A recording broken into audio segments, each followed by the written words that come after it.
What is going on, everybody? Thank you for coming back. Thank you for coming back to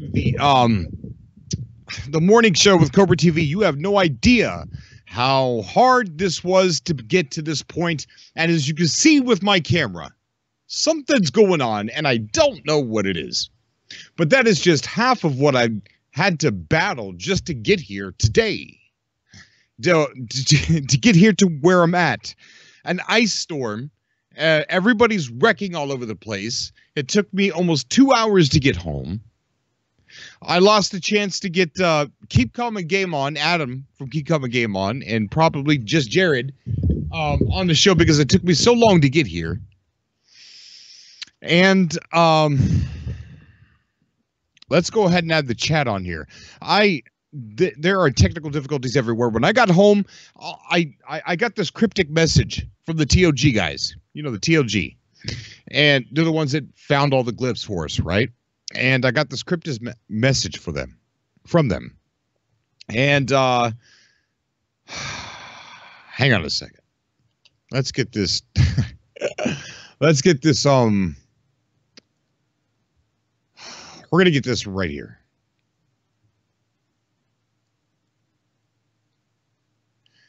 Good morning, everybody. How's everyone doing? We've got Cross the Fire, Anthony, Mock Tone, Guido Kane, Rough Nuts. How you doing there, buddy? Okay.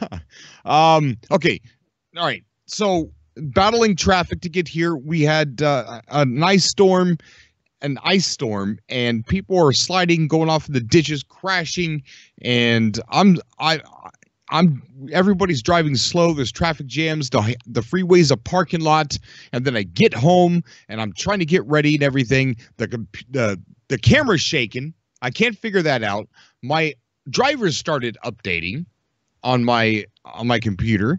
My PS4 had to update. I couldn't get the Elgato to work.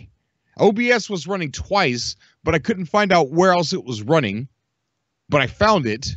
And you know what? It's a good thing that I asked you guys over on Twitter. It's a good thing that I asked you on Twitter.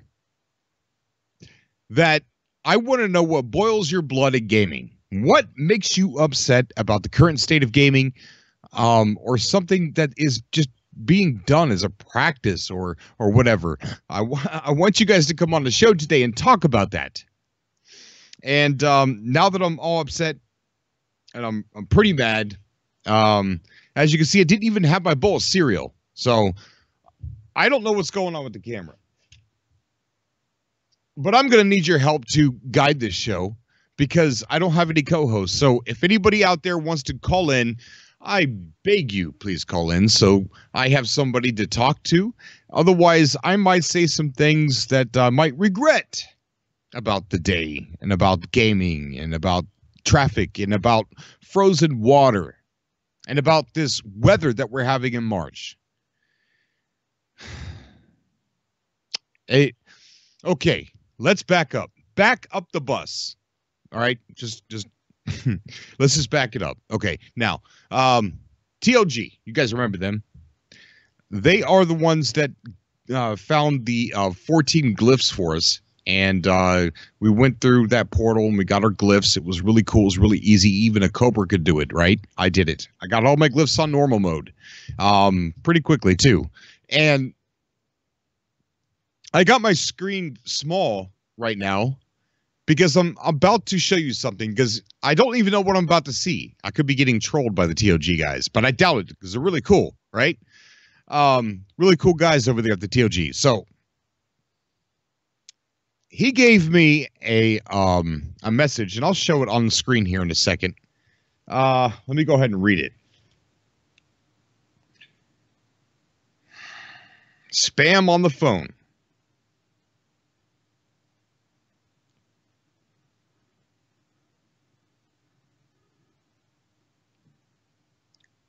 You gotta be kidding me. All right, TOG. All right, we're gonna go in here and check this out.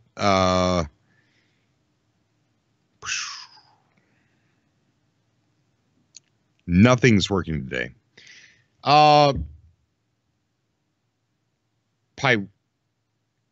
Piranha says, "Hi, Cobra. We found..." Wait, not the right voice. Hold on. Not the right tone, I should say. "Hi, Cobra. We found a new mind-blowing door into the Matrix. We have prepared it for you in creative mode. This will blow your mind. Greetings from the crazy TOG guys." So, and then it gives me the portal address. So I respond back by saying, what's this? And they say, and then I said, the suspense is killing me, because he didn't respond. And I said, going to go there as soon as I get home before the morning show. But I didn't go there yet. I got the portal ready. And then it says, then he says to me, "You will not regret it. The experience lasts 20 to 30 minutes. Total of have fun." You will not regret it. The experience lasts 20 to 30 minutes. Total of have fun. So what that said,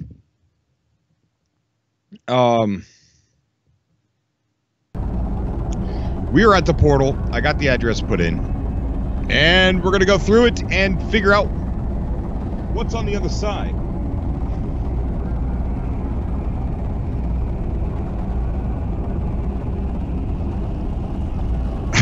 Somebody call in later, please. Somebody call in. I want to know what boils your blood in gaming.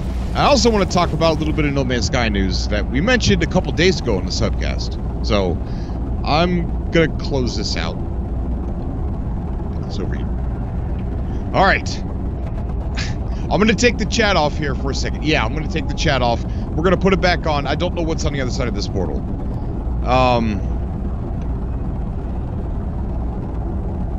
All right, here we go. Let's see. Which one's the chat? Oh, this one.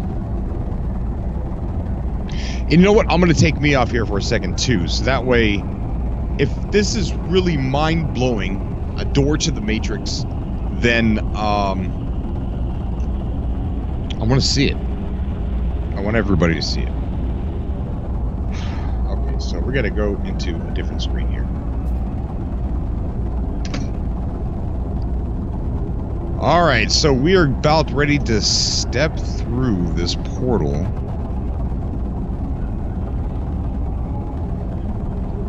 Are you guys ready? I don't know what's on the other side. Are you ready? Everybody stay at home. We're ready, Cobra. Okay, here we go. We're gonna go right on through.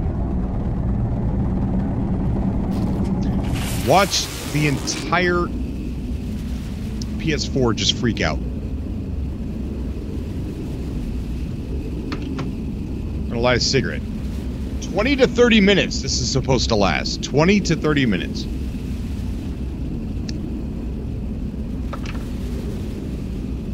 I have no coffee. I'm in trouble.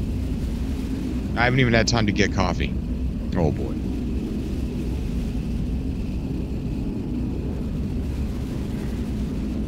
Alright, I see some people there to come on the call and save me, so TOG1243, the basement system. The basement system. Okay.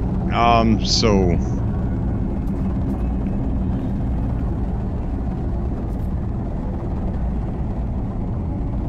how far away is this comm station? Oh, it's pretty far away. Alright, so there's no comm station anywhere nearby, so I think we're gonna go to this beacon.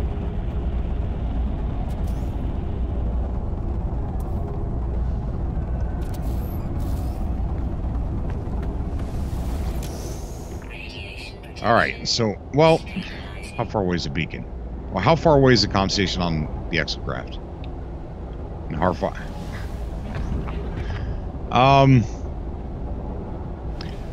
Alright, we'll go check out this comm station.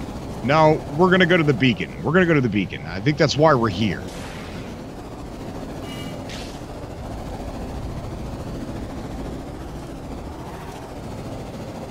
Watch the gameplay be frozen. You guys don't see anything. I don't see anything.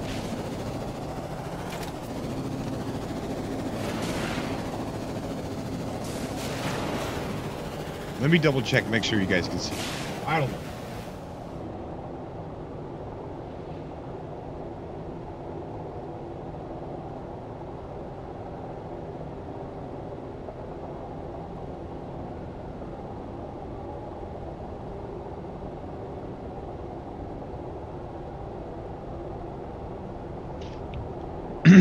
All right.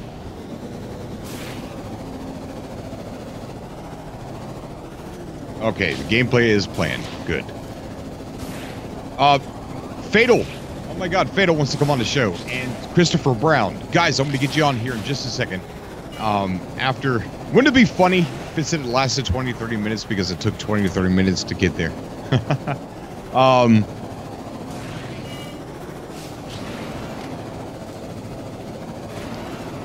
It said the basement system, so... Uh-oh. So I wonder if it's just a really cool glitched out build. But it's at the door to the Matrix. I hope they're not going to make me do a maze on live. If it... Hey. Oh, come on. You're so little.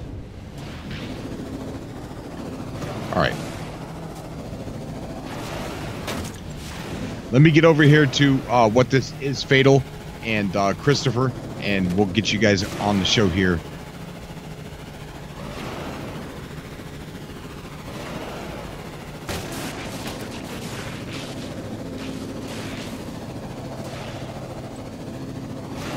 Uh-oh. Okay, we're starting to lag. What is that? Okay. All right, we are lagging big time. The Basement. Created by Galaxy Balls 01. All right, let's go ahead and get out of our Tonka here. Come on.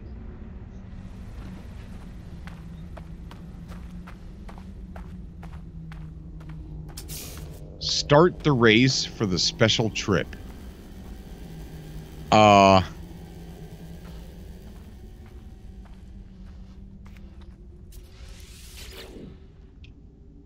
Should we do it, guys? I don't know.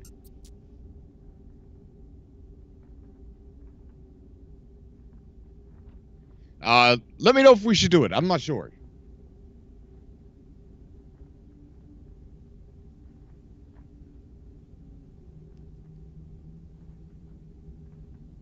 Everybody do 1 for yes, 2 for no.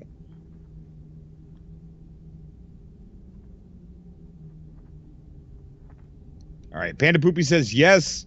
Cuz Walt says do it. Special race. Peaceful Gamer says yes. Save first. It's creative. I don't care about this game save. This isn't the one with the my base. Go, go, go, go. Okay, yes, Cobra. One. Okay, do it, bro. Okay, all right, here we go. I don't know what this is gonna be. All right, started the race. Okay.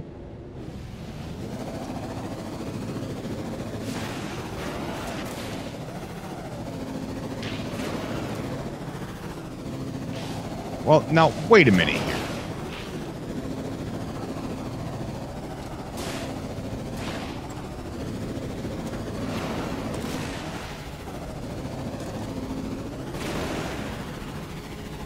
Alright, so we're like 3 minutes away. Maybe this wasn't such a good idea to do this on the live stream. So I want to go ahead and start talking about some games and some stuff and get rid of my anger that I've got from this morning.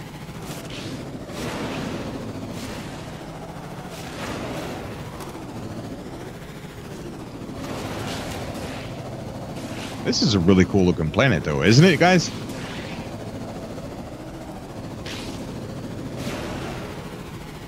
All right, how far are we? Gosh, still 2 minutes.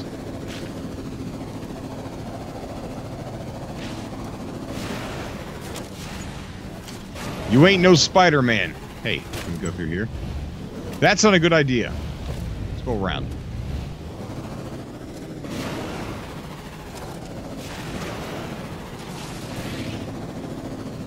But I don't understand. We were at the basement. Why are we going all the way over here? Well, at least it didn't lock me into the... Wait a minute.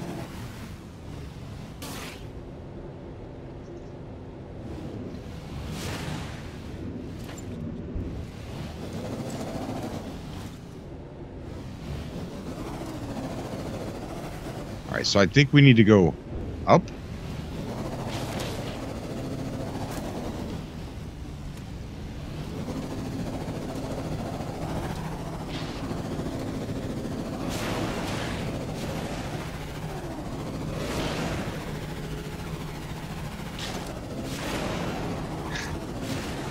Wait a minute, is this a 30-minute race?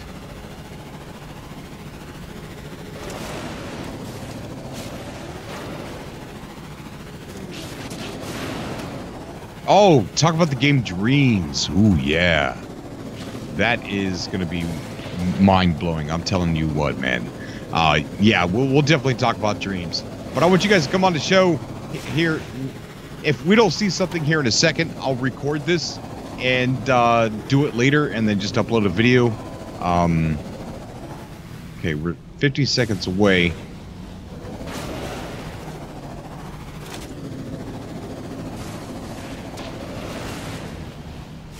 Wait a minute, we gotta go down. Hold on, go down. Is it in here?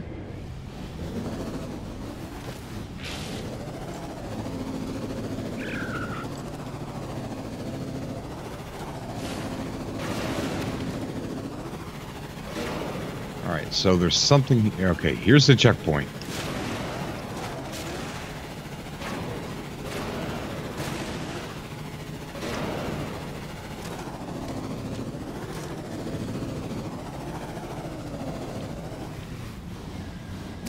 Push square now.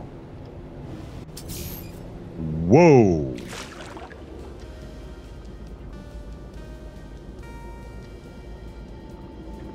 All right. So he just glitched me under...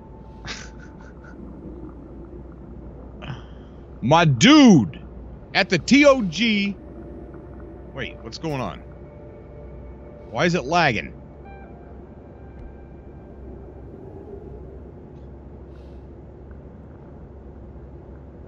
Hey, what is that? Ooh, what the freaking heck is that? Oh, we got ladders here. Check this out.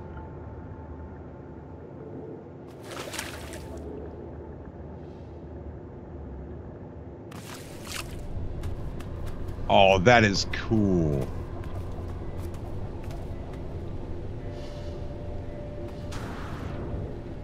Oh, you gotta be kidding me. This is flipping awesome, dude. They've got a base that is glitched down underneath of the map. Radiation protection stabilizing. Oh, wow. Pretty cool, guys. Pretty freaking cool.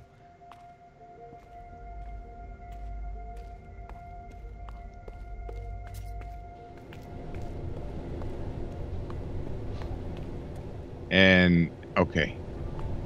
That communication station's the one...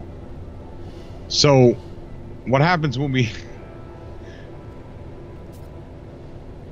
Okay, hold on. Starship is out of range.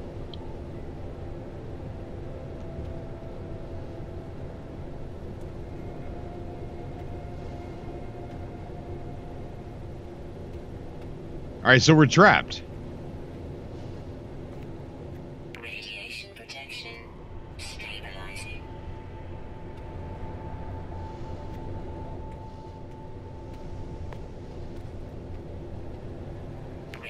We are 100% trapped. So, why does it last 30 minutes?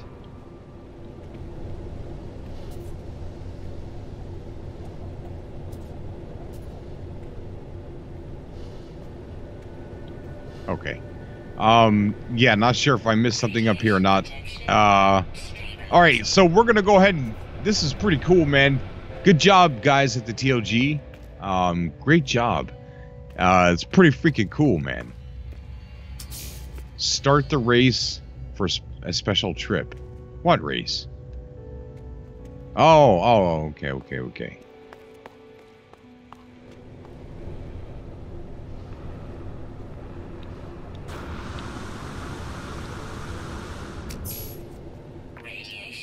Oh, wow. Check this out.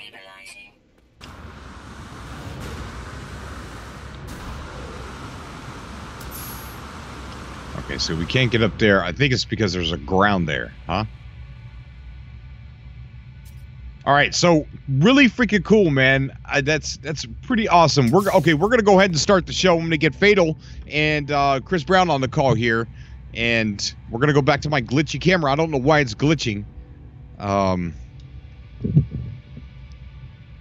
Okay, so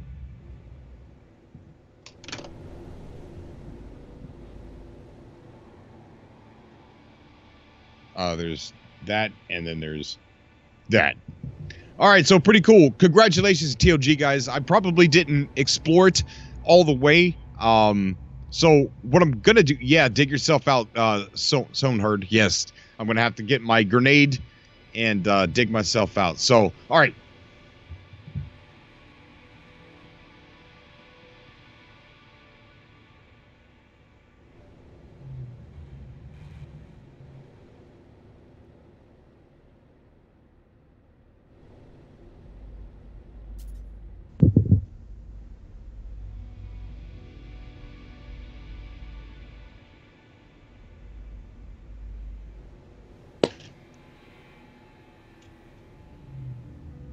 Fatal. Yes, sir. What is going on, dude? How you doing, man? I hope your day is better than mine. Is it? So far, yeah. So far, I hope you woke up with the birds chirping in the background and lazily walked to the restroom, stopped at the coffee pot, and just, I don't know, man. That's how I wish my morning went. No coffee for me yet, but I woke up with no birds, but I woke up with a lot of snow on the ground. Yeah, what is that about, man? That's Canada for you. Oh, man. It's here, too. It's here, too. And, oh, you got snow over there, too? Yeah. Wow, dude. Well, there you go. Glazed ice all over the place. People wrecking, going off in ditches. Took me 2 hours to drive a 45-minute trip. Jeez. Absolutely insane. Absolutely insane. Chris Brown. We got Chris Brown on the call here. What's up, buddy? How you doing? Help, I'm trapped in a big pile of snow. Oh, you too? Yeah, up here in Canada as How's well. the world are you? Yeah, just up in Canada and Ontario. Oh, you're in Canada as well? Yeah. Oh, wow. Man, we got Snow all day. over. We got snow in Canada, snow in the UK, snow in the States. What the heck's going on, man? We got global cooling. So much for Snowy global warming. Wonderland, dude. Snowy Wonderland. So there's something I want to kind of bring up before we get into talking about, you know, things that upset us in gaming, in the gaming industry and things like that. I want to talk about, we mentioned it a couple days ago on the subcast that Inez, the lead programmer at Hello Games, was going to be talking at the GDC. Just the other night we were talking about that. And well, now we got more information on what she's going to be talking about and when. So it's going to be March 20th. It's going to be at the GDC, which they do not stream that live, but they do provide the video to people who subscribe to the Vault, and it's pretty expensive. But normally, people get those out on the internet pretty quick. Yeah. So I'm pretty sure we'll see it as soon as it's available to the Vault subscribers. But anyways, she is going to be talking about the reason why they changed the system, the procedural system after launch, which is probably going to answer a lot of questions for a lot of people. And I think it's going to be a very interesting talk. I don't think it's going to be a dramatic talk. I don't think it's going to be, well, you know, Inez is not shy. I mean, this person will get up there. I remember he spoke at a transgender or something like that conference. And I remember he was like saying things like about the launch and about the drama that happened and about how Sean Murray had to safeguard them and take them out of the offices there and put them in safe places. And people went and took pictures through the window, and all you could see is party favors and wine bottles and wine glasses just all sprung off all over the place. And it was just like a moment caught in time. Like 1 minute they're celebrating, the next minute Sean Murray's grabbing everybody and taking them out of there because of all the death threats and people showing up there. It's crazy. That's so sad. It's a scary place, man. It is. It really is. And what's even crazier is I don't know how severe, but his wife also went through the same thing with Fable. Yeah. Louise Murray, she went almost through the same thing too. So this is round 2 for the Murrays. But so Inez isn't shy to speak about something like that. So I'm really curious if he will, in detail, or talk about it in the way that he did at that other conference. I don't know. It's hard to tell, but that's what the topic is going to be about. It's going to be about why they changed procedural systems after the launch. So, what are your thoughts on that? I'm looking forward to it. I mean, last year when Sean did his little GDC thing, which I don't think it was actually live streamed, but I remember somebody uploading it to YouTube after it was done. It was a fascinating speech. You know, I have no hate towards the guy. I have no hate towards the company or any of that kind of that. And I mean, sending death threats to people is just absurd, in my opinion, especially when it comes to gaming related stuff. And Sean Murray and the whole team, you know, got their own fair use of death threats because the game was delayed by what, 2 months, I believe it was. Right, yeah. And but this speech here, I really want to pay attention to this speech because it's just useful information, you know. So like if people, because a lot of people are not going to watch that. I mean, let's be honest, a lot of people, you know, out there don't really pay attention to a whole lot of things, especially if it's a developer that, you know, had a lot of that stuff fall on their, you know, on their shoulders, right? So. I'm looking forward to it. I really want to see more on why they changed it up and or how they changed it up, and also as to why they changed it up. I agree, man. I cannot wait to see this. I'm hoping for is somebody in the audience is going to ask a question out of line, not out of line, but ask a question that shouldn't be asked. That's appropriate. You know what I mean? Like, yeah, someone will say, how did you deal with the backlash? Yeah. You see what I'm saying? Yep. And I don't want to see Inez get harassed whatsoever, but I would like a trigger question to kind of get that topic flowing a little bit, because I know Inez will not keep his mouth shut. And same thing with Paul Weir. Paul Weir would smack somebody down in public in a heartbeat. When he was at some kind of conference as well. Paul Weir's the sound director, and somebody said, "Why did you delay your game?" And he said, he said something like, "Well, we've only delayed it by a couple weeks, and we've only delayed it once." And he said some other game has delayed their game like 4 times. He goes, "Am I allowed to say that?" "Yeah, I'm allowed to say that." Well, to be fair, I mean, I think there's what the thing is, from our perspective as gamers, we don't know what causes these delays. We don't know why No Man's Sky launched the way that it did. We can only go based on like speculations at this point. You know what I mean? Right. I firmly believe, like I said on the last show that I was on with you there, Cobra, when I was talking about how Jim Sterling did that podcast several months prior. I think it was like 3 or 4 months prior to the launch of No Man's Sky, where he basically stated that when he went and interviewed or went to visit Hello Games to get an update on the status of the game itself to cover for, I think it was Destructoid at the time. They said that they were struggling with the actual fidelity, that the PS4 could not handle it. Like the engine that they were trying to produce just was not working properly to their likings, and whatever the case may be. Right. So, I mean, that could very well be a plausibility, but at the end of the day, we don't know what goes on the inside. You know what I mean? It could have been a lot of things. And for all we know, Hello Games probably asked for more time, but they just couldn't get it. Who knows? Right. But I mean, yeah, I would really like to see this get closed out permanently. You know what I mean? Get like a full concrete answer, have everything like just flow out on the table, clear the air, get it all out there so everybody finally understands and knows. Is it too late for that? Maybe. But I mean, how would you put yourself in the developer's shoes? How would you feel when for the whole year of 2016, which is that game came out, for the first year of that game, nothing but pure hate? You know what I mean? Like, that would drive you insane. Yes, it would. Yes, it would. I don't think the conversation that Inez is planning on doing is going to go the route that we want. No.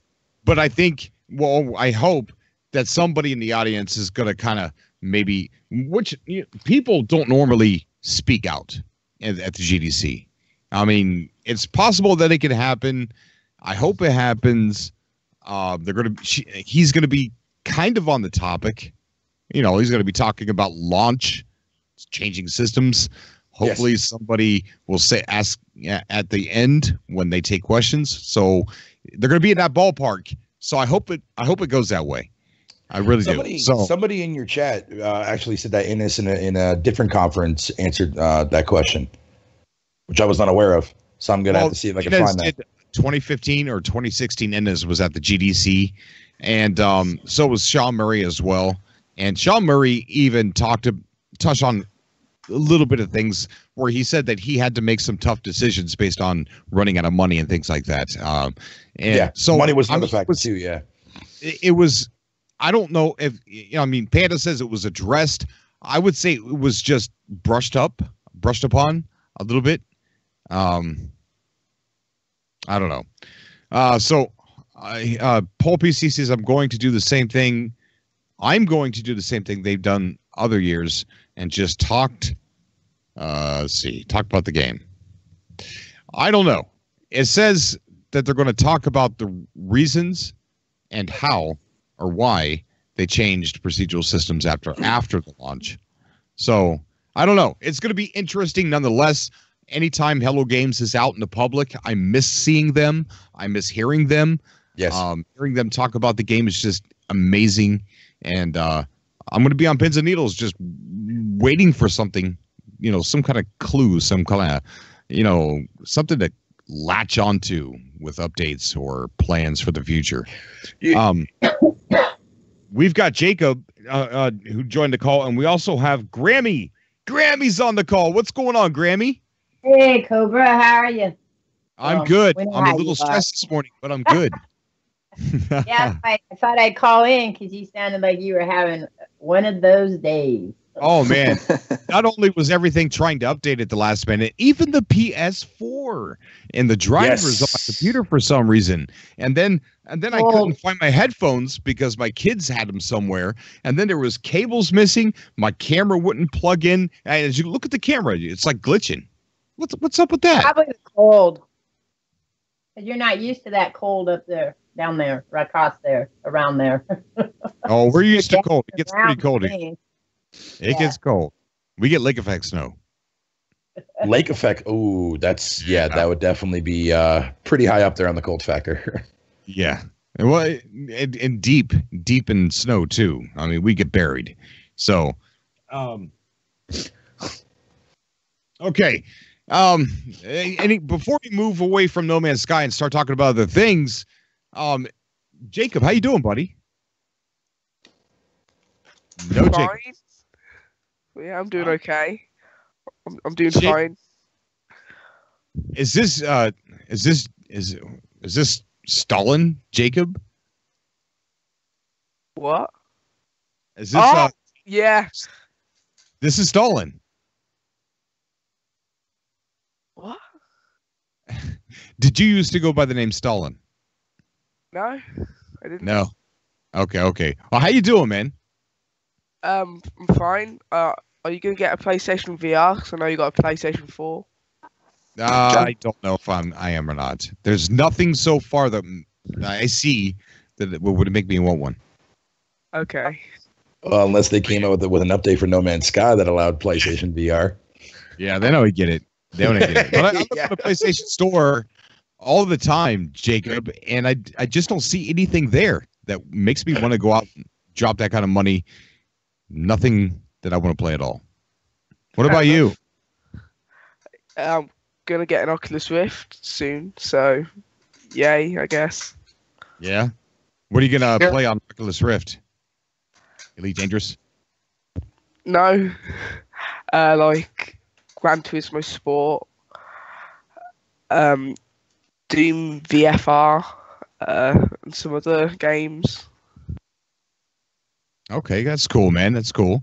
I don't know if my PC, I got a gaming PC, but it's not, I don't know if it's as beefy as yours. So I don't know if I could actually, I don't know if it's VR ready. So I'm not even gonna attempt it. I know the PSVR went down to $199 for a couple weeks there. Yeah, I was almost to buy it just so that way I could shelf it and say, all right, I'm ready for a good game to come out. Just come out with it already. I so wish that price was over here in Canada. When I saw that price, when I saw it get advertised on PlayStation's Twitter account, I immediately was like, yo, is this also in Canada? And then I looked and I was just like, God damn it. Yeah. VR over here is beyond expensive over here up here in Canada. So Sword heard in the chat. He brings up a good point, and this probably would make me get it.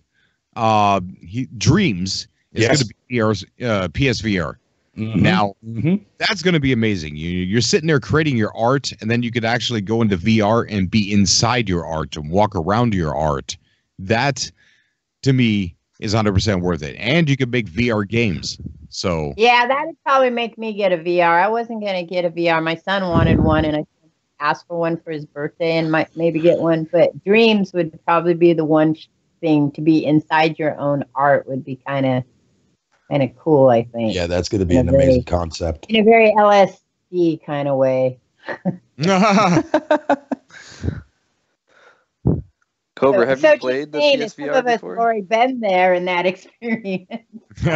No, I've never had a PSVR on my head, but I have tried out the Oculus, and I tell you what, that was amazing. Amazing. Like, I can't remember what it was. I don't think it was a game. I just think it was like some kind of demonstration. And I looked down, and I'm standing in the air, and my brain made me feel really strange because I knew I wasn't supposed to be able to stand on the air. Like, my legs felt like that tingle, you know, because it looked real. It looked like, oh my God, I'm up high. How am I not falling? It really tricks your brain. It's really cool. It does. When I played Megaton Rainfall, and I turned off all like you know, the settings that don't make you puke, I was like, I just want to experience the full thing, and I felt sick. I almost, because I was flying around everywhere, right? And it's just it makes you queasy, depending on the game. Like if it's a game that, like, you know, you can just kind of walk around slowly, then it's not too bad. But even Resident Evil, I was playing that with like full controls where you can turn around, and just if you just turn around like a 180, it's like you're like, whoa, your body thinks that you turned around, you know, and it makes you feel like it throws off your equilibrium. But it's really cool. My son's 8, and I'm afraid to give it to him. I know he's going to hurt himself. I just know it. Yeah. I fell into a dresser once. Oh, damn. Hey, guys, we got Morgan who just joined the call. How you doing, Morgan? No, Morgan. Hello, can you hear me? Hey. Yeah, I can hear you, bud. What's going on, man? How you doing? Hey, pretty good. I pretty much had the same problems you were having technically this morning. The Skype app wouldn't work, and then the Skype account got reset, so I had to reset my password. And then you kept trying to call me in, and it would immediately hang up on you for no reason. So, oh well, I'm here now. That's good, man. I'm glad to have you. Yeah, we're talking about PSVR, Oculus. Jacob, you know, brought up a good topic, and I don't know. Do you have either one? I built a rig to handle VR. Problem is the price of VR. It's dropped quite a bit, I guess, for like Oculus and the PSVR a little bit. I have both a PSVR or PS4 and a PC, so I built my own PC, but you know, I just don't see that the price justifies it yet because I still have a lot of technical issues. I'm waiting for the next gen to come out. I don't know if you guys saw the news last night, but I guess Oculus had a major fault issue in one of their chipsets that's inside their device, and it turned everybody's off, and they're not allowed to log in, or they can't even play anything. It won't even turn on. Really? They released a patch for that. They Yeah. released it.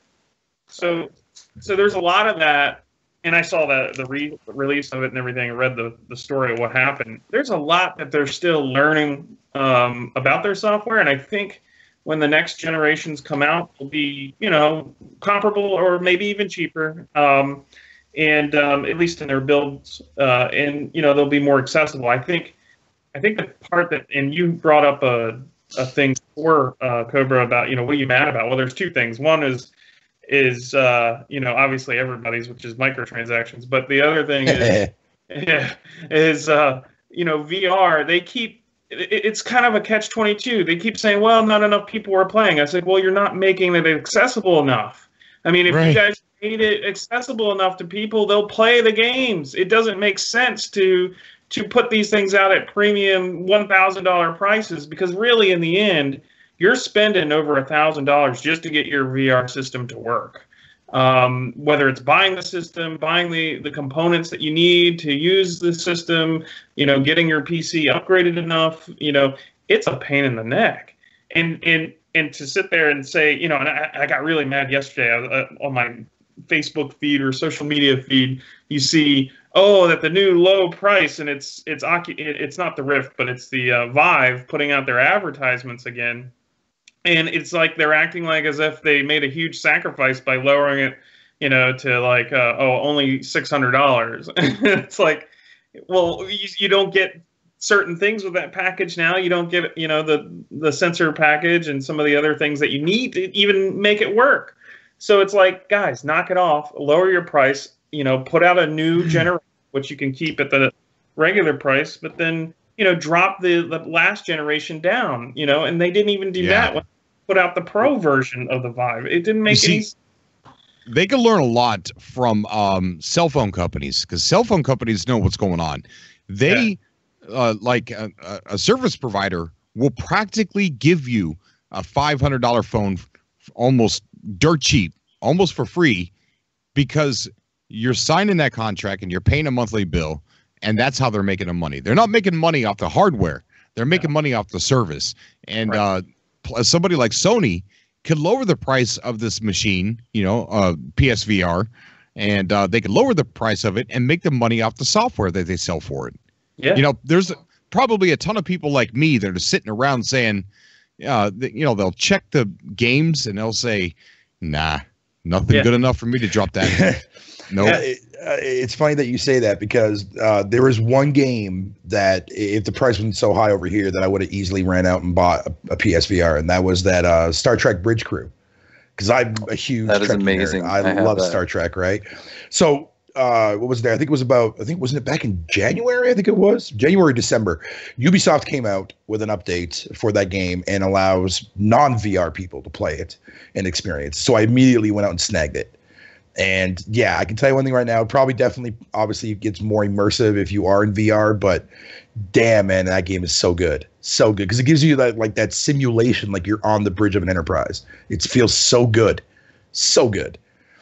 Huh. But no, but I agree 100%. Though I feel that a lot of these games that are out right now for VR, especially on PlayStation VR, there's a few that are definitely like must-owns, like Moss. I heard nothing but amazing things about that. But a lot of the games that you will play in VR, outside from say Resident Evil 7, are just like quick little experiences, and I use experience very loosely here. So I think it definitely has room for improvement. It's got a room for, to build upon its foundation on what it set out to do. But I don't think there's enough there to really justify the price tag that they're actually asking for, unless you can, you know what I mean? Like, you just want to play it for yourself. I want to play it myself, but there's a lot of people haven't really seen VR yet, because of the fact that a lot of games out there right now are just not really worth the investment for it right now. Yeah, I agree. And I think Sony kind of knows that, because they lowered the price on it for a little while, and I think that was a little test run. But in my opinion, I don't think they lowered it enough. I mean, because if you look at a lot of those games, a lot of them require the Move controllers, which I don't have, and the $199 price tag sounded great, but you still needed the $100 Move controls and the camera. That shouldn't even be $100. That's ridiculous. I know. Why is that $100? What's the? You know what? You know what my son does? He's got this little alien gun, right? And he goes on to that. What is that? PlayStation. With the little white robot, and you could put your camera on it. I can't remember what it's called. Playroom. The Playroom. Yeah. Well, instead of using the controller, he's got this little gun that when he shoots it or pulls the trigger, this little blue light comes out of the end of it. And he uses that to mess around with what's on the screen. That's really smart. Yeah. And I was just like, well, wait a minute now. That's almost like a Move controller. And those things are $100. Mm-hmm. Yeah, and that's what they're doing, is they're pricing themselves out of a market, and then they're claiming that there's not a market. Well, it's because you guys are pricing yourselves out. It's like there's a reason why it's not as popular as it should be, because it's too expensive. I agree. You know, there's something that I got my eye on, and see, you're a Star Trek fan, so am I. Huge Star Trek, but I'm one of those weird. I'm like bi sci-fi, right? Because I love Star Wars too. I love them both. Yeah, I do as well, but I mainly like Star Trek more than Star Wars, but I will never say anything ill of Star Wars. I can't pick a favorite. I can't. But there's another sci-fi series in there that is just as important to me as Star Wars and Star Trek, and that is Planet of the Apes. Right? I love it. I love can't get Planet enough of of the it. Apes. Yeah. And there's a new Planet of the Apes game that's out. And I wondered if any of you have played it yet. No, I know what game you're talking about, though. I saw it on the PSN store. I think it came out like back in November or December, I think it was last year. Yeah, it's been out for a while. It's been out for a long time. Oh, wow. I have not had opportunity to play it yet. I heard a lot of negative things about it, though. Oh, yeah? But I mean, I don't go based on what people say or what reviewers say. I play games for myself and judge them for myself. But I mean, I'm not a huge fan of Planet of the Apes, if I was going to be 100% honest. But I mean, if it ever does go on sale, I'll definitely pick it up. Yeah. There's a VR version of that too. I don't know how well that works. But I don't know. I mean, that's a good point, Morgan. That's a really good topic that you brought up about what boils your blood, and that's right. And you're right. And it's not just because it's expensive. It's because of the comments coming from the developers every time they get interviewed. They keep blaming it on the market. And it's like, no, it's not the market. Trust me. We will buy those things. You're just not pricing them right. And there's a few people in chat that say it's priced perfectly. No, it's not. Because if it were, then you would have a lot more people buying these products. It's just that it's not, and it's not accessible. Now, I know Vive has put out a thing that you can do, 30 months, no interest, that sort of thing, which helps. But the sticker price in the end is still there, and the interest is still there, or whatever. So they just need to make it more accessible. And I think it's going to take time, and it's going to take other competition to come into the play to really move the two big, the three bigs like Sony, Steam and those guys, Vive and the Oculus. But what really steams me is their constant comments about blaming the market and not themselves. And that's the part that just boils my blood, because it's not the market's fault. It is your fault, right, not pricing it. Yeah. I mean, it's that. I mean, I wouldn't be bothered by the price too much if they were producing content. Yeah. You know what I mean? And the reason why they're not producing content is because the bigger developers who make good games are looking at it as like, well, we might get 5, maybe 100,000 sales out of this. But if we go normal games, we have much more access to a huge audience. So they're not going to spend the money to make a game for only 1,000 people. Yeah. Jamel in the chat says, when will I play online with subscribers on Elite? I recently got to the system you were at yesterday. I seen you there. Or I don't know if it was you or not, but I noticed there was somebody there that was on my friends list that was in the space station that I was in. And I hope you didn't know where I was, because if you did, you were laughing your butt off. And it was embarrassing. And that's one of the reasons why I'm not playing with subscribers yet, because that was gosh, man, I felt sorry for myself when I was playing. I was laughing at me. I don't even know if I'm going to use any of the footage from that or not. I don't know.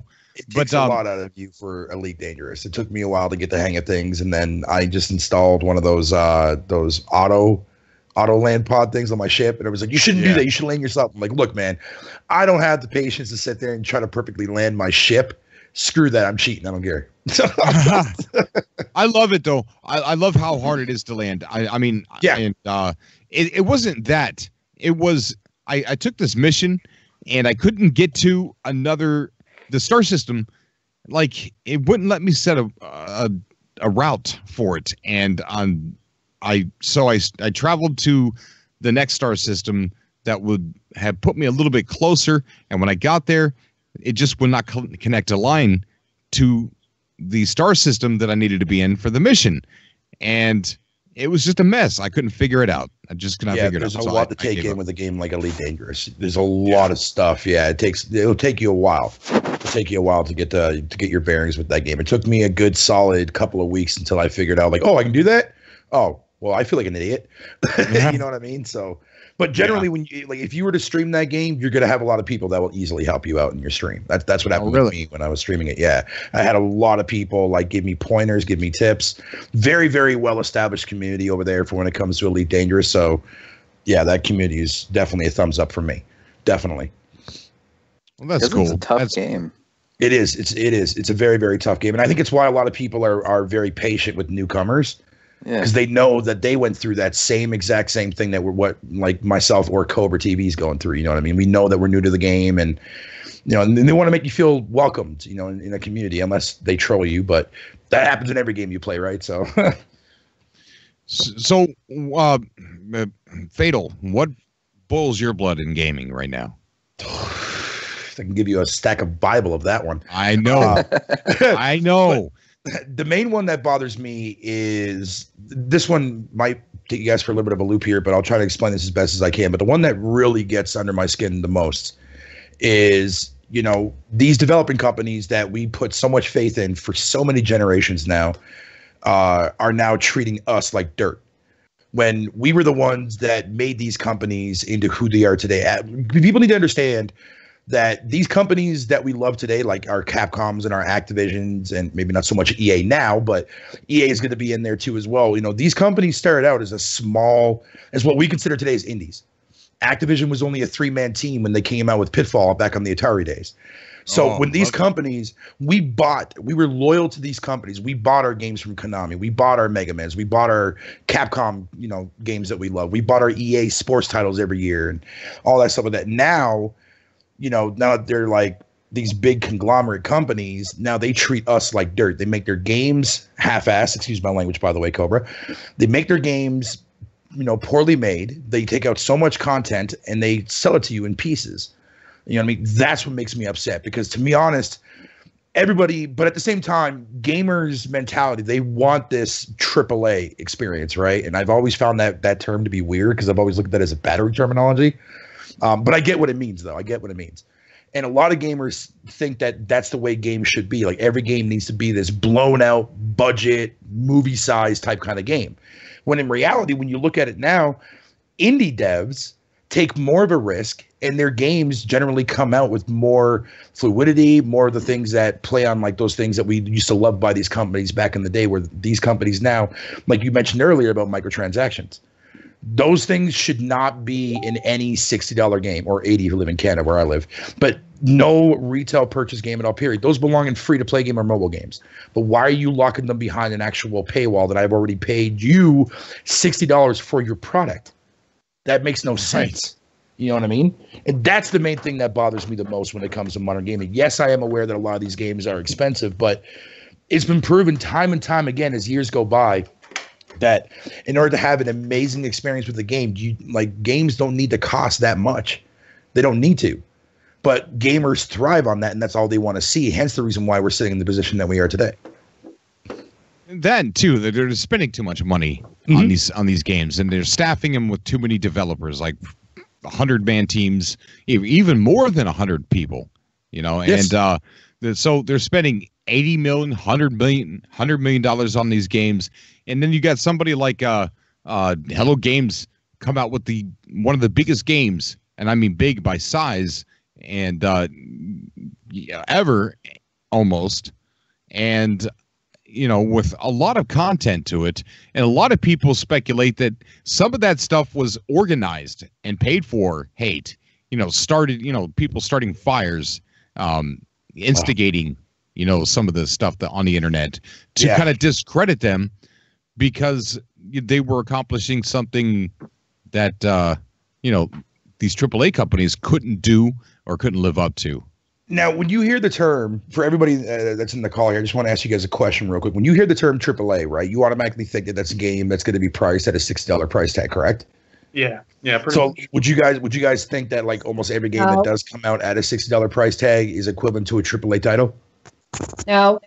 Definitely not. No. Thank No. you. Thank you. I'm glad that you guys said that, because a lot of people think that, like, when they look at a game that's priced at $60, they think that that game is a AAA developed game. And I'm like, okay, well then explain to me how Dynasty Warriors, a game that is a budget title, is being sold at people at retail for $60. They never give me an answer. They never give me an answer. And it's like, don't go based on $60 as being like this, oh, you're guaranteed to get a AAA experience. Because if that be the case, then a lot of the games that we're playing now, that doesn't feel like that does not justify the price of that purchase. Period. Right. Well, I like the example of Star Wars Battlefront. You have Dice. Good example. Dice, right? Great example. Dice is an excellent developer. I mean, they make some of the best gameplay, in the market, right? But then you have EA attached to it, and a lot of people were actually going after Dice and yelling at them, but it's not their fault. Nope. And Mitch Dyer is the guy that used to be in IGN, is now back working for IGN. Well, he only lasted during the development of that game working for EA as the single player experience writer. He was one of the writers, and he's silent now about his frustrations. But now he's back working with IGN, and a lot of that has to do with him probably experiencing the corporate atmosphere that ruins games. And in this case, Dice made an excellent gameplay of a game. I mean, I'm addicted to playing it, but what ruined it was this model that EA thought they knew what was best for everybody, right? And so it ended up ruining the game, which, unfortunately is what we're talking about now, which is this AAA title. You have this new attitude from these big companies that feel, well, let's get as much money out of this game as possible, regardless of the risk of ruining the game. And I worry a lot because of the new titles coming up, like Anthem, for instance. Anthem has an all-star team of people developing that game. I mean, some of the best ever that have ever made games are on that team. But the attachment to the big developer, or not the developer, but the big publisher, is what worries me the most. Because I don't think that those people who have the creative control, just like in movies, who have the creative control, have enough power to say, no, EA, that's going to ruin the gameplay elements. Or no, EA, that's going to screw up the story, like it did in, the Bungie game. It's drawing a blank. Destiny. They actually took out the whole story system because it didn't work with the microtransaction system. So they ended up they probably ended up getting rid of what would have saved that game in the first place, but because it didn't fit the model to sell you more stuff down the line, they got rid of it. And that you could tell in the first game it was missing stuff. There was things that didn't make any sense, is because they actually had a functional story game there, and they had to delete it at the last minute because the developer or the publisher didn't like it. And that's what I'm worried about. And that's the biggest thing that a lot of gamers need to understand. It's not always the developer's fault as to why these games come out the way they do. If a publisher has the last say on virtually almost everything, they are the ones that are going to sit there and force you to get that game out the gate, regardless if it's finished or not. We've seen a lot of games do that. At the same time, EA single-handedly, especially when it comes to EA, there was an amazing video that I saw that somebody talked about the reason why EA is turned the way that they are, and he basically called the loot box system that EA structures around their games. He called it I forget what the actual CEO of EA is now. Something Wilson, I think his name is, or something. Andrew Wilson? Yeah, I think that's what his name is. They call it the Andrew Wilson loot boxes. That's what they call it, because ever since this guy became CEO of EA, and when FIFA, like their sports titles, never had that before. It wasn't until I think it was like the international soccer game that EA released. I think it was like in 2007 or something. I think it was. Is when this guy came up with this idea to have a microtransaction system with the actual those what do you call it there, like those hut kind of games that are built in with all like the actual sports titles and whatnot. That eventually every sports title got those ultimate teams, right? Those ultimate player teams where you could spend money and buy packs of cards. So he decided to take that out further and try to implement stuff like that in literally every other IP that EA owns. So Battlefield is another example. We all know what happened there with Battlefield 2, or Battlefront 2, sorry. And that fears me, because here's the thing. A company can sit there and say they learned their lesson, but gamers is like us, we tend to forget a lot of that stuff as time goes on. So EA is going to definitely eventually do it again.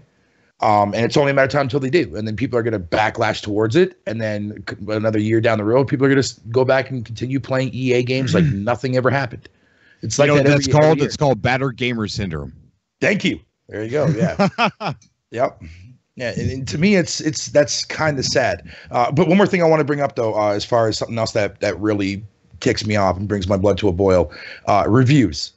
I cannot stand reviews. Now, I know a lot of people are definitely going to disagree with me on this. Just bear with me for a moment here. I'll explain you my reasons as to why. I've never have ever actually gone and bought a game based on what somebody says is their formal opinion. Regardless if they're a critic, I don't care if they get paid by IGN or GameSpot or whoever the heck it is. I do not care. An opinion piece is always going to be an opinion piece, correct? The reason why I can't stand reviews is, especially when it comes to like number bases. First of all, what does that .3 even mean, or that 0.5 even mean? Right? When you review something that's a 7.5, what is that 0.5 representing? Right. Doesn't mean jack nothing to me. Right? Same with, well, just even the number in general. However, there's going to be a lot of people out there saying like, well, I go based on reviews because I want to make sure that a game that I'm playing doesn't suck. There's a lot of flaws with that statement. I'll tell you why. When you read somebody's review, especially if it's a critic review, there's a couple things you got to take in mind. Number one, they work for a company, right? So that person that wrote the review, say, for example, a review for No Man's Sky, that guy might not even like sci-fi games, right? That could influence his review. That guy could hate space simulator games. That's going to impact his review. Or it could be the fact that that guy could just, he doesn't mind the game at all, period, but he's been so caught up in doing like, articles or reviews throughout that entire week for other games that he just got tired of, playing the game for that very long and so on and so forth. And plus there's been countless times where reviewers will play the game for about maybe an hour or two and then write a full-on review. And then like when you read that review, it's so heavily flawed. You know what I mean? And the last thing to add to that, a lot of reviewers never talk about the smallest things in a review. And me personally, that is critical. Because every gamer should know about big or small features that said product has. And a lot of reviewers out there don't do it. You know what I do? I watch what Cobra plays, and if Cobra likes it, there you go. Yeah, there you go. So I wanted to say something about that. So I don't buy brand new games. It's very, very rare. I think I've bought 3 in my gaming history. One was Assassin's Creed 2. I just played Monster Hunter, and then can't remember the other one. It wasn't No Man's Sky though. Sorry, I got that one for $13. And then as far as the reviews things go, is I'm the same way. I don't listen to review on anything. I watch trailers, I watch gameplay, and then I just chat up with people. Like, well, what is it you like about the game? What don't you like about the game? If you're an avid sci-fi player, is this a game you would play? If you like fantasy, is this the game to play? Have you played these games, and how does it compare? And then that's how I determine. But if I like something like Planet of the Apes, I'd probably buy it if it wasn't like $60. Right. But I would buy it. I'd play it. I'd say my own thing about my own opinion on my channel and say, I like it. Here it is. This is what I like about it. Here's what I don't like about it. And then just you can go from there. And that's as long as somebody gives me what they don't like about it. What I don't like about now, I saw a really good review of No Man's Sky. And the reason it was really good is because he was very concise. He didn't use numbers. There wasn't a rating scale. There wasn't anything like that. He went completely through the game. And it was based on opinion because that's all a review is opinion. And he broke it down exactly of what he didn't like about the game and what he liked about the game and whether he would continue to play the game. And he didn't particularly like No Man's Sky, but he didn't really like a whole lot of sci-fi games to begin with. So that kind of flavors that. Yep. But it was an excellent review.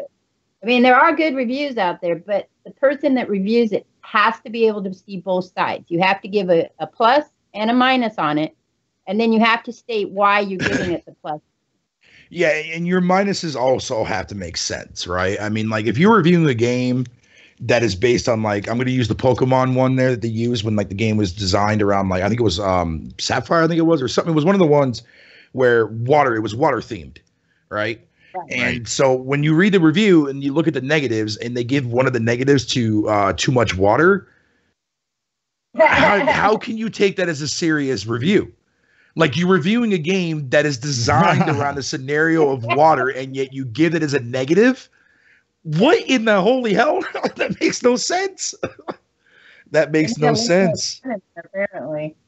Well, Adam from Yeah. Keep Calm and Game On, he brings up a good point. He says, you know, like he kind of uses reviews in a different way.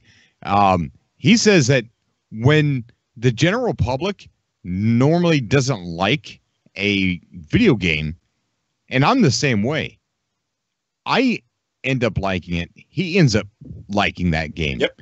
And I think the reason why is because most of the gamers are they're commercially raised. You know, it's like franchise. To those people, you can't say you can't tell them that disc lock DLC is a bad thing. Because they'll sit there and be like, well, no, it is a good thing. It's a good thing. It's a good thing. You get more. Like, no, they're holding back content to sell it to you later. Yep. Yeah, that's one thing I wanted to say is, like, has anybody ever bought a season pass and actually enjoyed paying that extra, whatever, $30 it was? Because I think I've only ever bought 2, and none of Not it up did front. anything. I never went back to it. I stopped buying. I bought a season pass on a game, and I didn't even really understand what it was. I was just like, ooh, I get a bunch of extra stuff. And then when I realized I had just been had, that the developer, not the developer, but, you know, they tripped me over, took my wallet out of the back of my pocket, and just took the money out, you know, and said, here, you just paid for the rest of the game. There you go. Yeah. And I haven't bought a game with season pass ever since. So I play a game. I play Fortnite, and I played Battle Royale first, and then I really liked Battle Royale, and I really liked how the developers were doing what they're doing. So my daughter and I decided to buy the Battle Pass that you could get for the Save the World, even though it's coming out free, and we understand that. We wanted to support the developers. That's why we did it. And I really like both of the games. It was well worth the price as far as I'm concerned, even though it was a little bit pricey on my standards of games. That's the thing. The games I have bought where I've actually paid the price that was asked for, I haven't been disappointed. Now I'm still waiting on Monster World Hunter. That's the newest one I bought. But it's such a pretty game, and it has so much to do in it. I think that I'm going to get, because for me, it's about playability. How many times am I going to play this game? If I'm going to pay $60, I want to be able to play the game either for a very long time, you know, like Ark. So I'm playing Ark a lot, and I didn't pay full price for that either. But that would have been one I would have bought. No Man's Sky would have been one I'd have paid the $60 to support the developers. Right. But that's how I view it, because it's their art, and I'm supporting them. But I kind of still also want to get my money out of it, because I don't have a lot of money. So if I had money and I could fling it around, I'd probably have no problem paying $60 here and there, and I wouldn't care if the game was bad or good if I like the developers. But that's kind of how I do everything in life, is I support you because I like what you do, and I'll pay for you as what's in my budget, but I can't go beyond that. Yeah. But I have to say, Fortnite is one of those that the Battle Pass is worth it, because if you buy the Founders Pass, even though if you buy the real expensive one, you get the Battle Pass free in the Fortnite. But we didn't do it that way. We did it separately because we wanted to wait and see if we wanted it. You can make the V-Bucks, the money that's in the in-game, you can make that and Save the World to pay off your Fortnite. See, me, I'll give you a prime example, because you bring up a very, very good point too as well. Like, there's a developer that recently is brand spanking new to the industry, and then they are Phantom 8, and their very, very first game that they self-published themselves, they self-funded this game. It was a game called Pasquier. It just recently came out a couple weeks ago. And thankfully, a friend of mine, he gifted me a copy of the game, and I'm playing it, and I rather enjoyed it. It was a very, very well-done game for their first outing. Then you go and look at reviews. And this is another issue why I can't stand reviews, right? The people that wrote the reviews, they just slammed it, called it everything in the books, but they were doing comparisons, right? But yet, not once in their review, they ever acknowledged that this developer was brand spanking new, or that it was a self-published game, and it was their very, very first outing for their own game, right? They were comparing it to Hellblade. Now, here's the thing. Hellblade is a phenomenal game in its own right. It's my game of the year of last year. But Ninja Theory is a known company. They've been around for golly knows how long. Everybody knows who Ninja Theory is. Now, Phantom 8 Nobody knows who the heck Phantom Maid is because they never heard of them before. This is their first outing out. Mention that in your review. But nobody mentions that. They were comparing it to AAA games. First of all, if you compare AAA games to an indie, that's a huge no-no for me because that's not a fair assessment in my opinion, especially the way, big budget games are going nowadays. But so I felt bad. So the devs on Twitter, they went silent. Like they were not retweeting any. Well, they were retweeting, but they weren't saying anything anymore after these reviews came out. They were like, they felt like kind of like what the way I guess Hello Games did at launch, I guess, but without the controversy being there. Like they felt bad. Like they felt like defeated that their first product came out and like people were just freaking slamming this thing. So I posted on Twitter. I was like, you know what, guys? F the reviews. I said, here's the thing is what people don't understand is that this is your first funded owned project that you broke yourself out into this industry. I said, and I can tell you one thing right now, after beating your game is absolutely fantastic. And it is a fantastic game, but you got to look at it from that angle. Because if you go into it thinking that it's like you're expecting like AAA quality gameplay, AAA quality voice acting, no, it's an indie game. And for what they did for their very, very first project is very impressive. So they saw my tweet, and now all of a sudden now they got all this spark of energy now. A lot of my friends are buying the game now. They're sitting there on Twitter now being more active with people. And they just released their first update, dude. That's all it takes, man. That's all it takes. Right. Another game like that is Warframe. Now, I'd never heard about Warframe at all. And it came out free. And I thought, okay, I'll try it. And oh my God, I was like, what? Nobody bought this game. So I did some research on it and found out one of the reasons was they didn't really advertise it in a way, and then they got reviews that kind of pulled them down. And I was like, that's probably the one thing I would say to somebody is that no matter what the reviewer is reviewing, research the reviewer and make sure they know what they're doing, because there are so many people out there that don't research stuff and they'll just get on and make a review, and first of all, they don't even say this is my opinion. You can't be an expert reviewer. To be fair, Warframe today is a completely different game than what it was back then. No, I mean, it has changed so much. No, and I understand that. I mean, a lot of games are like that. When they first come out, they're not, spectacular games. And then they, as the developers work on them and they get better, and that's great. But it's like a hidden kind of gem. I have another one too, like that is Bloodborne. No, not Bloodborne. Battleborn, which is by the people that did Borderlands. Fun game. Yeah. I mean, it's not a spectacular, I don't know. I don't know how I can't compare games. I don't compare games. It's like comparing soda. I don't compare soda. I mean, some soda and some soda I don't. But, you might like over here than I like. I don't drink coffee, but I'm not going to compare coffee to soda because I don't drink coffee. So that's kind of how that works for me. And I'm old, so, old people do weird things. My biggest gripe is that no one, well, I shouldn't say no one, but not enough developers are being ambitious at the moment. Like everyone's just copying everyone else's success. Battle Royale this, Auto Royale that. It's like, and as soon as someone strikes gold with something, that's all you freaking see. And I sometimes sit there on PSN and I search for hours and hours and hours for a game to buy, and I can't even find one. I can't. I'll help you out with that there. I have a perfect site for you, my friend. Keep going. I'm sorry. No, you tell me. What are you talking about? There's a website that I found, I want to say about a half a year ago, and this website is freaking amazing. I'm just gonna say that, and I recommend this site for anybody out there that wants to see what games are going to be coming out soon. For whatever console of your choice, Xbox included, because we all know how that goes. But with that said, it's basically it's called games.gamepressure.com, and I can basically search for upcoming games, and it will show me everything that's coming out, and you will be mind blown on so many games that you've never seen before. You had no clue that was coming to consoles. Or you can even do it from the PC perspective too as well. It's such an amazing website. I'm going to post it to you right now here in the chat for you guys right now. That site right there is a gem of a site, and I recommend anybody to use it, to use that site, especially if you want to see what's coming out soon, man. Okay, definitely. I will check that out and I'll put it in. the description of this video. Appreciate it. Yeah, because I definitely, because I mean, there's so many games that a lot of people don't even know that's even coming out or that even got released. You'll be surprised on how many amazing games that I played throughout the course of this generation so far. That when I go to stream, like, what the heck are you playing? I'm like, really? Is anybody going to get their hands on that co-op game called A Way Out? Oh yeah, oh yeah.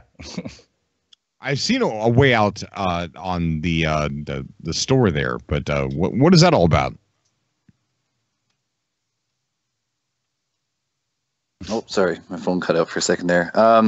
It's an only cooperative player game. Like it's always split screen, and it's like basically two guys who break out of jail. One has a very New York personality. One has a very Chicago personality. One's kind of more criminal, and one kind of does things by the books.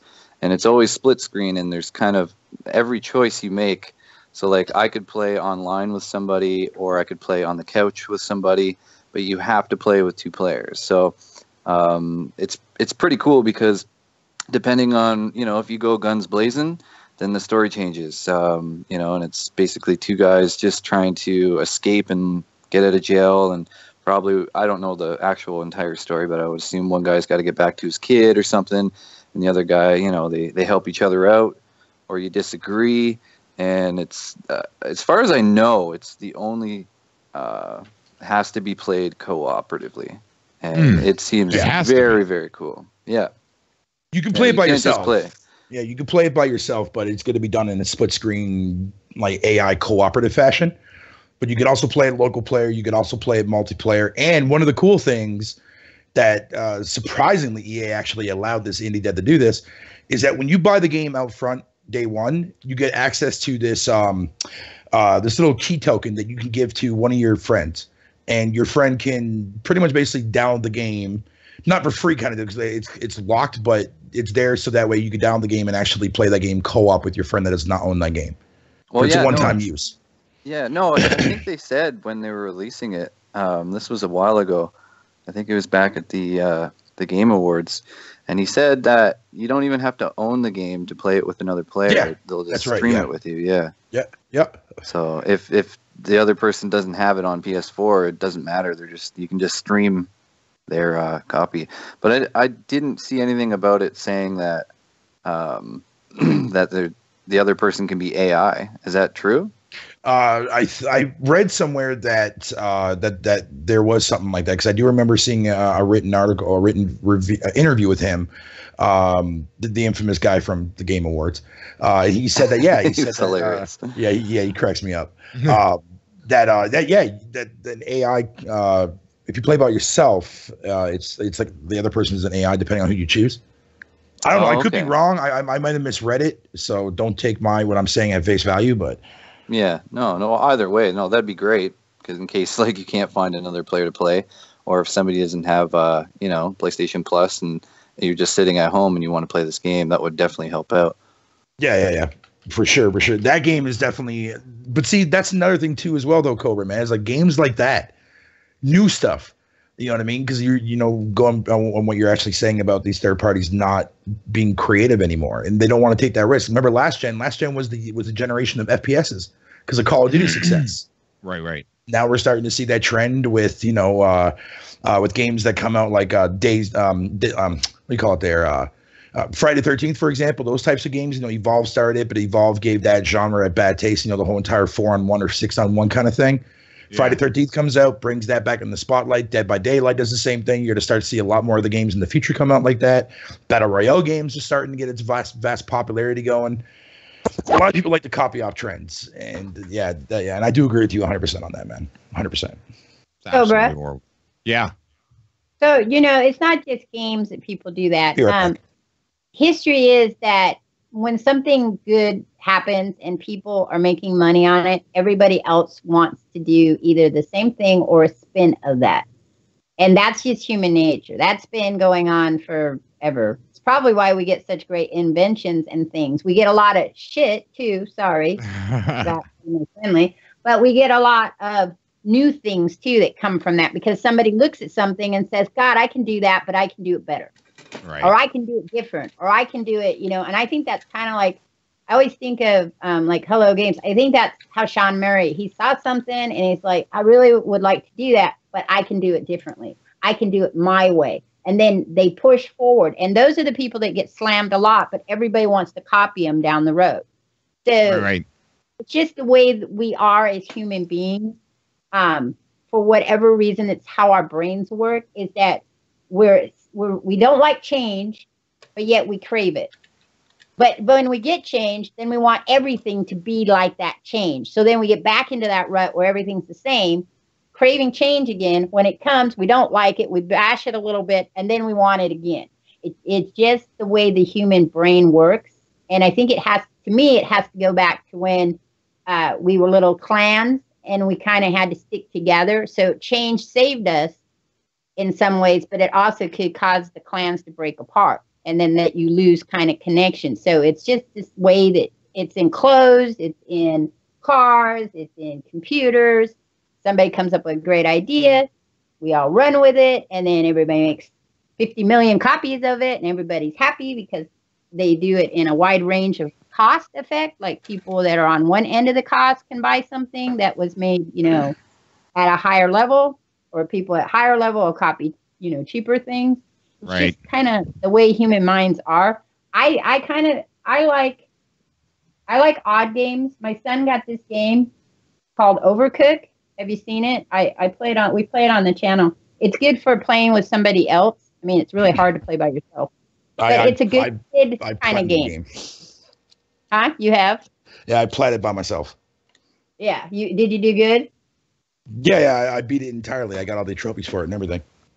Yeah, you must be that expert gamer kind of person, because I am. You know, there's the expert gamer, then there's the average gamer, then there's I wouldn't the call really myself bad expert, gamer, and then there is me. Oh, that's not fair. Wait. I play games so that other people out there who have never picked up a controller or are a little fearful about picking up a controller can go, wait, she plays them. She does okay. Yeah, Oh, she okay, I dies see. a lot, but she makes it more real. I make it more accessible, I think. A lot of people have told me that. They're like, they love to watch the expert people play it and slam through something, but not everybody feels like they're an expert, and not everybody actually feels like they're average. A lot of people feel like they can't do it, especially older, because I'm, you know, going to be 53.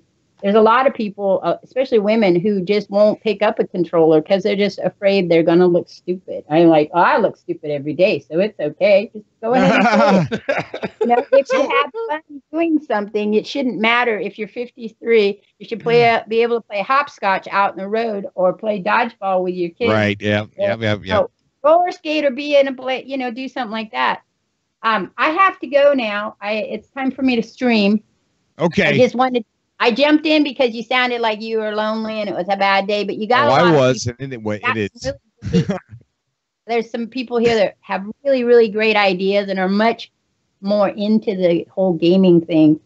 I love my games. I do. I love them a lot, but I'm just not up there as high as. So when you guys talk, sometimes you lose me. But I'll try to catch you again on another time. I'm not always up so early. Okay, Grammy. Love you, Cobra. Everybody check out Grammy Guys. Plays on YouTube. She does she uploads some great content. Thank Have you, a good Grammy. I die and die and die again. Bye. Okay. So what game, I'm gonna go first. What game are you guys looking forward to that's not out yet? Might be right around the corner, or might be even a year or two away. And boy. Here's what I'm waiting for. I can't wait for Dreams. Dreams is right there on the top of my list, and it's going to impact the gaming industry like no game you've ever seen. You can make your own music in this game, your own sculptures. You can the 3D sculptures that you could actually go around. You can make your own game, any kind of game you want. First person shooter, space game, a planet, life-size planet type game, open world games, MMOs. Yeah, you could connect internet to it and make it an MMO. And they're even thinking about kicking around the can, maybe thinking about finding a way for you to be able to export your creation so that way you can sell your game individually. That's beautiful. And the tools are so simple. They're so easy. You'd be able to make something that would look like and this might not make any sense, but a AAA indie game. You know, like No Man's Sky. That makes me really excited because I wrote a book, and like I wrote my book around my album that I wrote, and my whole concept is there. And I was always really excited to maybe make a game about it, or maybe make some music videos for it. And it's just kind of sitting there. And then when I heard about Dreams, I'm like, oh my God, I can turn my book into real life in this game and draw all the characters that I see in my head, make videos. And if they let me use that to make a music video out of that, that would be fantastic, because I can't draw and I don't know how to do computer animation, but I can figure out something like Dreams. And so that, for me creatively, I'm very, very excited for that, to even just have all these concepts and ideas that I have in my head, or that I have on my book or in my songs. And I could even just do like remixes of the songs, right? Like that's what's really cool about Dreams. Like I'm very, very excited for that. Oh, me too, man. Me too. And the other one I'm looking forward to is Everywhere. Not much known about it, but I believe I'm going to put my all my money on the table and say that they're going to be at E3 this year. Leslie Benzies is the ex president of Rockstar North, and now he is suing Rockstar for like $150 million, and he is making his own game. He's started his own company, and his new game that he's got, his project, is called Everywhere. This guy has already opened up 3 studios in 3 different countries to work on this game alone. And he said that it's going to be, it's really cryptic because he's from Rockstar, but he said they asked, are you competing against Rockstar in GTA 5? He goes, we're competing against everything and everybody for everyone's attention. That this is going to blend reality and fantasy in a simulated world like nothing you've ever seen before. And I can't wait to see these guys at E3 to see what the heck they're talking excited. about.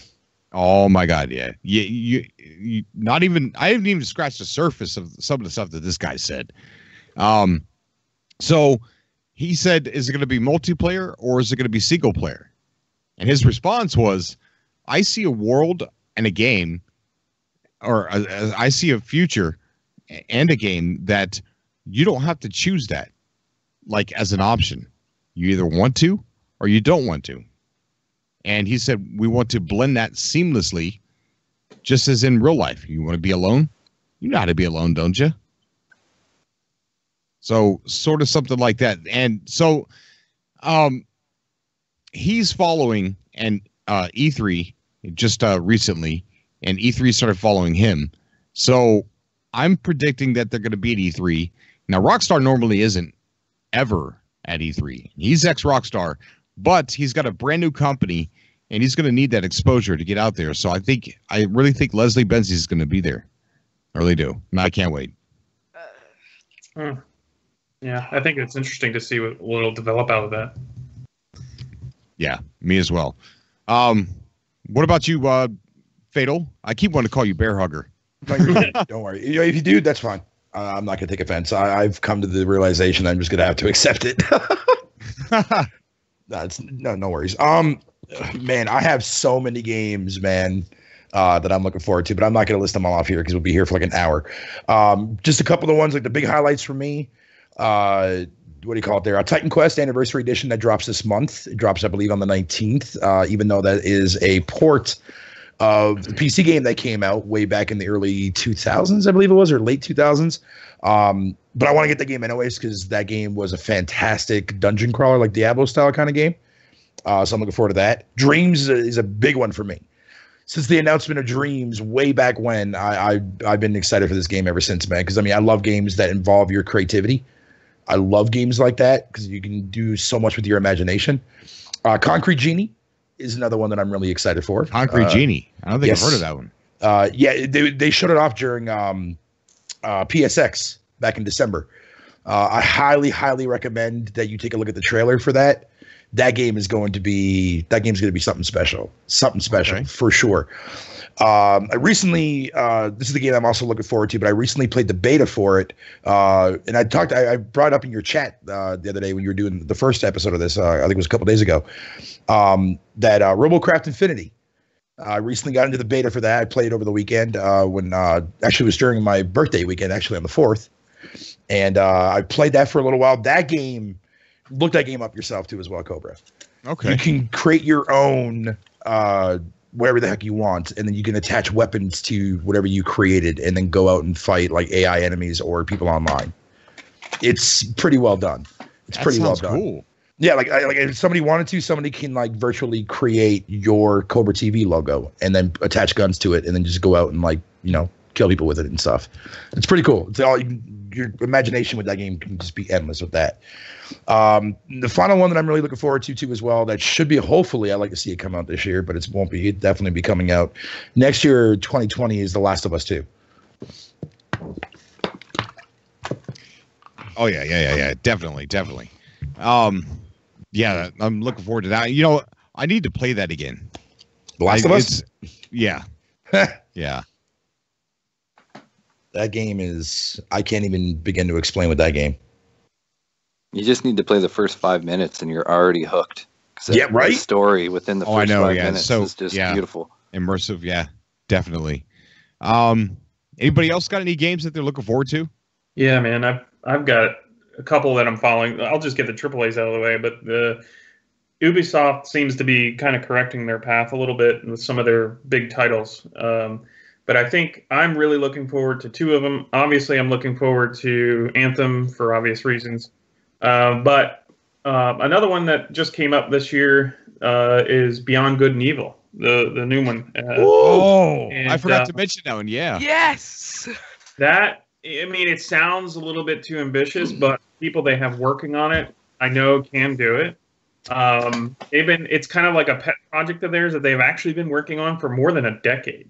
Holy. They've been slowly Long putting time. it together. Yeah, they've been slowly putting it together for a very long time, which gives me some confidence that this is a pet project and not a money grubber.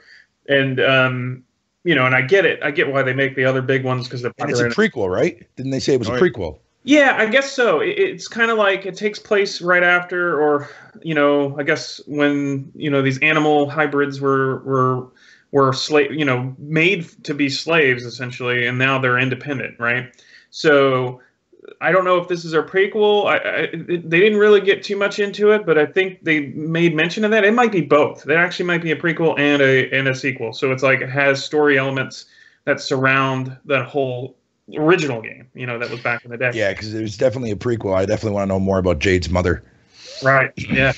So there's a lot of it's just so cool. The artwork is great. The whole the environments is great. I think it's going to make for a great storytelling, you know, open universe type game. And they said it's open universe. I mean, they literally went out and said, yeah, this is going to be in a large, I guess, galaxy, in a large portion of the galaxy that you can travel anywhere and do everything and see everything, procedurally generated cities and everything. And they proved it. They showed it through, you know, gameplay segments. Which, yeah, I saw that, and that blew my mind. I didn't know that was procedural, though. I thought that was all. That was procedural?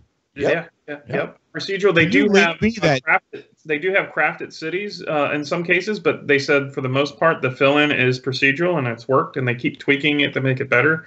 And it's not just can you send me that interview? Yeah, it's all. You just literally YouTube it, and you'll get them all over the place. Now you just filled my evening. Yeah, I had a funny feeling he would have got excited when you said the actual the PG word there. Yeah. Now I know some of you might be mad at me for saying this one, but the reason why I built my PC and the reason why I've been watching a lot of it is Star Citizen. I've actually been part of that community for a while. I get it. It's not a game yet. It's glitchy as hell when it comes to testing it out and doing the testing, but I've played quite a bit of it. And you get into performance of the game when it's good, like when the servers are working, and they're still doing a lot of that stuff on the I guess on the client side, on our side.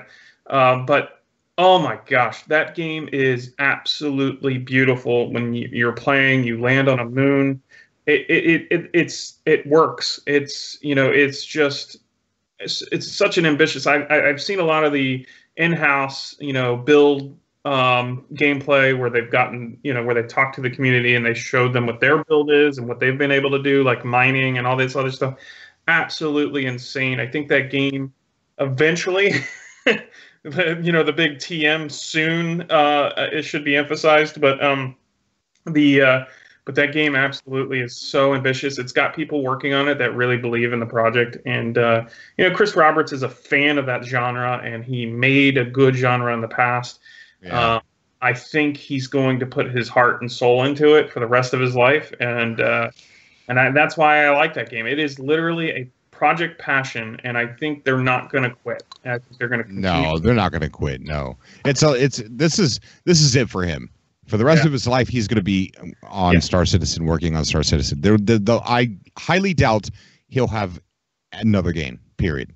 No, he won't. And that's why I put once you give it a couple of years, I predict 2 years when Squadron 42 comes out, and that's kind of like the single player get you involved kind of game portion, and then they have what's called the persistent universe, which is going to be ever growing as long as their company stays open. And I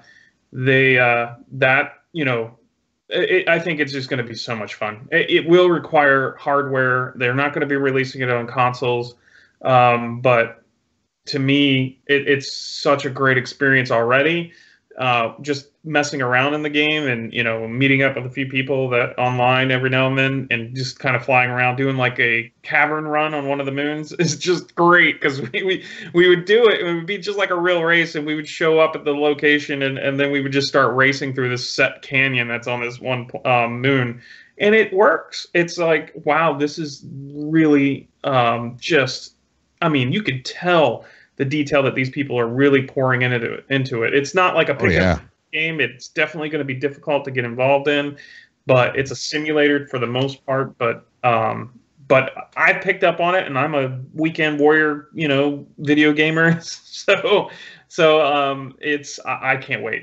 Those games, that I mentioned, are really the ones that I'm into. Sci-fi, obviously, and I think one of the ones out of those three I mentioned, the gameplay element that I'm really interested in seeing is Beyond Good and Evil. I really they're going to do something unique. I'm pretty sure it's not just going to be run around, shoot things, and get things, and collect orbs, and it's not. I don't think it's going to be that at all. I think they're going to have something unique, and they keep hinting at it in interviews. You remember the game engine with the Lord of the Rings game, where the Nemesis system. Okay, so the conversations that they seem to have had in some of these interviews with the Beyond Good and Evil seems like they're coming up with a system to where you pick a crew from these generated characters wherever you meet them, and you can add them to your crews. You can have them do tasks while you're doing other things. So there's this gameplay element that hasn't been around for a while, since I think like X3. I don't know if any of you guys ever played X3. Have you ever heard of that? No. Yeah, it's a space sim, but you hire people to do work for you. Like, go collect minerals, or go run my plant that's that in the atmosphere of this place that makes this type of chemical or whatever. So in this case, you have crew members that go out and do things that you assign them to do, and they're actually in the universe doing things. And if they get caught or if they die, they die. So there's some of this just unique gameplay elements that they've been talking about, and that they've known. They've been thinking about this, sort of like Hello Games. I mean, this is their pet project. This is something that they've been really thinking hard about for a long time. And like me, and probably like you guys, with Hello Games and No Man's Sky, I was not really disappointed in the game. When I started playing, I understood the glitches. I think that was partially their fault, but also Sony's fault for pushing them before the game was finished. Kind of like that thing where are we done the game? Not really. Should we release it? I don't know. And I think they made the wrong decision. But I think in the end, this game is, like one of my friends has stated, this is probably going to be one of the best games that have ever been made in about 5 years. Right. And I agree. I think in this case, a lot of people are learning from that. No Man's Sky was a very visible game, and I think things like Beyond Good and Evil, this team that this guy's been working with for a long time, this creator, I think now they've taken from that gameplay book, and said, look, we're gonna finish it when it's finished, and we're gonna make sure it's the game we imagined, and I think that's what's gonna end up happening with this game. I agree. So those are my choices. There is one more that I wanted to bring up that I forgot to add on my list that I'm actually looking forward to that's coming out, and it's coming out there in a couple of weeks. Sea of Thieves. Heck yeah. Oh, yeah, buddy. I'm beyond ecstatic for that game, and it's a real shame that that game is getting so much hate. Yeah. So much hate. What's the hate about it? You're a pirate. No, Yeah. it's because a lot of people, well, it's on a console that nobody really cares about, and also on PC, yes, but I mean, as far as like a console exclusive goes, nobody really cares about Xbox. But Yeah, but you also need the Windows 10 yeah, if you have Windows store 10, to play it. the main hate that I constantly see, well, I call it blind hate, is that a lot of people out there like just go based on like they watched a lot of the beta footage that happened recently, that the closed beta and all like the last two test betas, and they think that's it. That's all you do in the game. Like they think you're just gonna go talk to the NPC on the Gold Hoarder and just go out and dig up treasure, and that's all you're gonna do in the game. But like no other thing that's to do just in the game. bare bones. Yeah. Plus, and it's funny because Rare came out and even stated too as well that like the beta right now is only 20% of what the full game is going to have on launch. And so I explained to people, and I'm like, it's not hard. All they got to do is there's a video that's on Rare's YouTube channel that's been up there for the last couple of months that shows, everything you're going to be able to do in the game at launch. And I would tell people about that. It's like, well, that video wasn't public. I'm like, it's been out for 2 months. Yeah. Like, what the oh man, it drives me insane, dude. But like, Yeah. But the thing that really pushes me to my excitement, though, man, is the fact that it's one of those games that you play and you tell your own damn story. And I love games that utilize that. I do too, man. That's my run-to game, and I think that's one of the reasons why I'm having such a hard time trying to find a game to buy on PSN or Steam, because there's not many out there. No, there's not. No. Unless Well, you're way Rare- back. old It's school. but talking about following trends, man. If people want to follow a trend, follow that one. Damn it. I agree with you. I Rare definitely is agree. Rare is such a company that makes such creative content. They make They get games. flack for it, though. They get flack for Yeah. doing so. Yeah, and it's just I think like a lot of people have actually played the beta, including one of my friends, and I can't wait till the game comes out. They basically said it is, you have to play it to understand why it's such a good game. Yeah. I've played it, and for me, it was the most fun I've had in a game in a Yeah. long time. The most fun, even just bare bones. Yeah, you have fun dying in the game. I mean, that tells you when you die or lose in a game and it was fun doing that, then they did something right. Yeah. Yeah. 'Cause I was rolling by myself. I went solo, right? Because I didn't have anybody on my list to play with. And most people are like, I'm not touching that game. So anyway, I went by myself. I was like, you know what? Screw it. Let me go by myself. And already when I played it for a good solid hour during the closed beta, I can already, so many things popped in my head simultaneously. Like I had to pause. I had to like sign out for a minute because like my brain was killing me. But from good stuff, not bad stuff. But so many ideas ran through my head on so many potential things that's going to happen in this game when I play it. Like you're right. You have to play it for yourself in order to finally understand it. Going based on what you see or from what Rare wants you to see or what people show you in live streams or little highlight clips does not do this game justice whatsoever.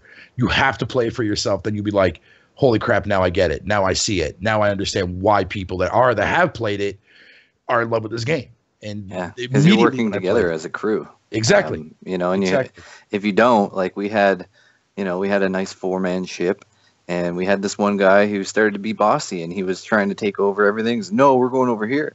Did you play And with then he yourself? started being mouthy, and then so we locked him in the brig. Like we both put somebody in the brig, and then we let the ship sail out to the Red Sea. We're like, there you go, buddy.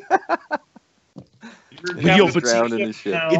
It's something like that, right? Something a little small like that. Being able to put somebody in the brig like that, dude, is going to go a long way. Especially if if you're playing with your friends and your friend just starts to to troll and be an ass and do whatever you want to call it. Excuse my language again. Sorry, Cobra. Something like that is going to be that it's there for a reason. Like, don't abuse it, but use it for things that make sense. You Right. know what I mean? And I'm glad that they added something like that, because you'll be surprised when people will sit there and like try to screw you over. You know what I mean? Just because they're part of your crew. And I've seen it. I've seen people, be part of a crew. Everything's going good. Next thing you know, the guy sets up like a whole bunch of explosive barrels underneath the ship.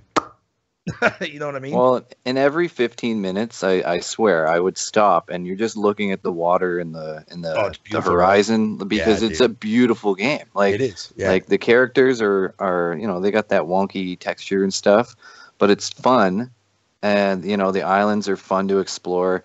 The water looks amazing. It's just a beautiful game to just be in. So even when you do go out by yourself and you're not with the crew, and you're exploring islands, trying to find treasure and solving the little maps, riddles and stuff like that. I had a lot of fun. I'm stoked to play it again. Like, it's another beta is out tomorrow, I'm hoping. Yeah, the final beta. Yeah, because I got an update from my client yesterday. Now, just to add to that real quick, Cobra, if you don't mind, super quick.